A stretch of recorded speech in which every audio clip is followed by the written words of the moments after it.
Okay to guys, kailan ako i-share sa inyo, like, oh my gosh, ito pala yung feeling kapag nireplyan ka ng bias mo sa Weavers. Like, ang tagal-tagal ko na nagpo-post, paulit-ulit ako nagpapapansin yung pag hindi ako napansin ni bias. Sa comment na lang talaga kung ano na lang pinagko-comment ko daw sa post niya. O kahit kanina siya mag-comment, nire-reply ako talaga si Jay. Like, kahit ano, papansin na lang, ganun. Kasi hindi tayo mapansin. Pero yung ngayon, araw na to, like, oh my gosh, binigyan tayo ng magandang edit ni 2025. No, kahit hindi naging okay yung year ko ngayong taon. Pero, grabe, na-notice ako ni Jay. Like, busy ako kanina talaga sa kakanood doon sa Red Up. No, anniversary nila. Anniversary, parang yung video nila doon sa photo receipt yun. Yung busy ako, so di pinansin kung may Weavers post ba, may Weavers comment. Tapos after ko manood, chinek yung notification ko. Nakita ko smooth operator. Yung mga comment, ganun.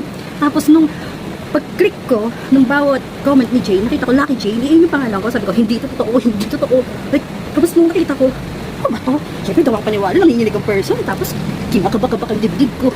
Tapos, nag-post muna ako sa blue app. Tapos bumalik ulit ako. Tinignan ko, tinakpan ko pa yung mata ko ng ganyan.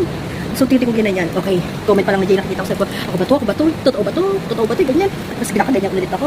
Ay, te, pag dilat ko ganun, yung post ko, like, yun ang sumigaw kasi may natutulog na pero, like, oh my God, for the first time, naraparan din ako ni Jay. Like, hindi ko talaga alam sasabihin ko. Yung mga kinokomenta ni Jay na post, guys, di ba, mga, pag nag-comment si Jay, nagre-reply sila, sumasagot sila. Ako talaga, like, tula, hindi ko alam sasabihin ko, pero, gosh, for the first time alone, talaga, oh my gosh, hindi ko alam talaga sasabihin ko, pero, thank you, Jay, thank you for noticing me, di ba, ilan taon ako nagpantay, sign na ba to?